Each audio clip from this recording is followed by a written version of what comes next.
Hello everyone, this is Jafar tech Kannada ಸತ್ಯ ಮಾಹಿತಿಗೆ ಸ್ನೇಹಿತರೆ ನಮ್ಮ ಚಾನಲ್ಗೆ ಸ್ವಾಗತ. ಸ್ನೇಹಿತರೆ, ಇವತ್ತು ನಾವು ಇನ್ಸ್ಟಾಗ್ರಾಮ್ನ ಒಂದು ಇನ್ಬಾಕ್ಸ್ನಲ್ಲಿ ಅಥವಾ ಇನ್ಸ್ಟಾಗ್ರಾಮ್ನ ಒಂದು ಮೆಸೇಜ್ ಬಾಕ್ಸ್ನಲ್ಲಿ ನಾವು ರೀಡ್ ರಿಸಿಪ್ಟನ್ನು ಯಾವ ರೀತಿ ಆನ್ ಮಾಡ್ಕೋಬೇಕು ಅಂತ ಚರ್ಚೆ ಮಾಡೋಣ.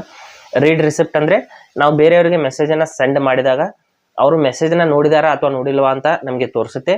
ನೋಡಿದರೆ ಎಷ್ಟು ಸಮಯದ ಹಿಂದೆ ನೋಡಿದ್ದಾರೆ ಅಂತಲೂ ಕೂಡ ಇಲ್ಲಿ ಸ್ಕ್ರೀನ್ಶಾಟ್ ನೋಡ್ಬೋದು. ಈ ರೀತಿ ಒಂದು ಕೆಳಗಡೆ ಸೀನ್ ಅಂತ ತೋರಿಸುತ್ತೆ, ಎಷ್ಟು ಸಮಯದ ಹಿಂದೆ ಇವರು ನೋಡಿದ್ದಾರೆ ಅಂತ ತೋರಿಸುತ್ತೆ.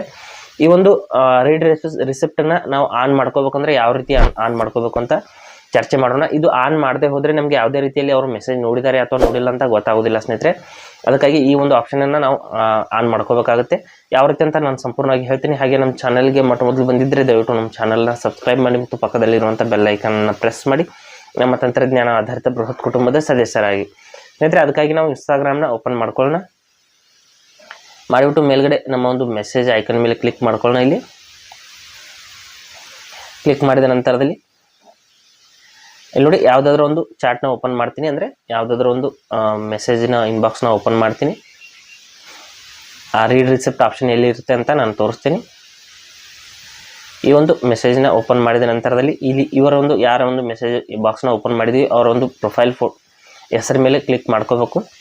ಇಲ್ಲಿ ನೋಡಿ, ಅವರ ಪ್ರೊಫೈಲ್ನ ಈ ರೀತಿ ಓಪನ್ ಮಾಡ್ಕೋಬೇಕು. ಮಾಡಿದ ನಂತರದಲ್ಲಿ ಕೆಳಗಡೆ ಪ್ರೈವಸಿ ಆ್ಯಂಡ್ ಸೇಫ್ಟಿ ಅಂತ ಆಪ್ಷನ್ ಇರುತ್ತೆ, ಅದರ ಮೇಲೆ ನಾವು ಕ್ಲಿಕ್ ಮಾಡ್ಕೋಬೇಕು. ನಂತರದಲ್ಲಿ ಇಲ್ಲಿ ಇದೆ ನೋಡಿ ಸ್ನೇಹಿತರೆ, who can see your activity read receipt ಅಂತ ಇದೆ. ಈ ಒಂದು ರೀಡ್ ರಿಸಿಪ್ಟನ್ನು ನೀವು ಆನ್ ಮಾಡ್ಕೋಬೇಕಾಗುತ್ತೆ. ಇಲ್ಲಿ ಈ ಒಂದು ರೀಡ್ ರಿಸಿಪ್ಟನ್ನು ನೀವು ಆನ್ ಮಾಡಿಕೊಂಡ್ರೆ ನೀವು ಮೆಸೇಜನ್ನು ಸೆಂಡ್ ಮಾಡಿದ ನಂತರದಲ್ಲಿ ಅವರು ನೋಡಿದಾರಾ ಅಥವಾ ನೋಡಿಲ್ವಾ, ಎಷ್ಟು ಸಮಯಕ್ಕೆ ನೋಡಿದ್ದಾರೆ ಅಂತ ಇಲ್ಲಿ ನೋಡಿ ಸೀನ್ 3 ಮಿನಿಟ್ಸ್ ಆಗುವಂತ ಇಲ್ಲಿ ಬರ್ತಾ ಇದೆ. ಈ ರೀತಿ ಒಂದು ನಮ್ಮ ಒಂದು ಮೆಸೇಜ್ಗಳಿಗೆ ಆ ಮೆಸೇಜನ್ನು ಅವರು ನೋಡಿದಾರಾ ಅಥವಾ ನೋಡಿಲ್ವ ಅಂತ ಕರೆಕ್ಟಾಗಿ ತೋರಿಸುತ್ತೆ. ಹಾಗೆ ಸ್ನೇಹಿತರು ಕೊಟ್ಟಿರೋ ಮಾಹಿತಿ ಸಂಪೂರ್ಣ ಮತ್ತು ನಿರೂಪಣೆ ಮಾಡಿದೆ, ಶೈಲಿ ಉತ್ತಮ ಅಂತ ಅನಿಸಿದರೆ ವಿಡಿಯೋನ ಲೈಕ್ ಮಾಡಿ ಮತ್ತು ನಿಮ್ಮ ಸ್ನೇಹಿತರಿಗೂ ಕೂಡ ಶೇರ್ ಮಾಡಿ. ಹಾಗೆ ಅದರ ಬಗ್ಗೆ ಸಮಸ್ಯೆಗಳು ಡೌಟ್ಗಳಿದ್ದರೆ ಕಮೆಂಟಲ್ಲಿ ಅವಶ್ಯವಾಗಿ ತಿಳಿಸಿ. ಮುಂದಿನ ವಿಡಿಯೋದಲ್ಲಿ ಮತ್ತೊಂದು ಹೊಸ ವಿಷಯದೊಂದಿಗೆ ಇದೇ ರೀತಿ ನಿಮ್ಮ ಮುಂದೆ ಬರ್ತೀವಿ. ಎಲ್ಲರಿಗೂ ಟೇಕ್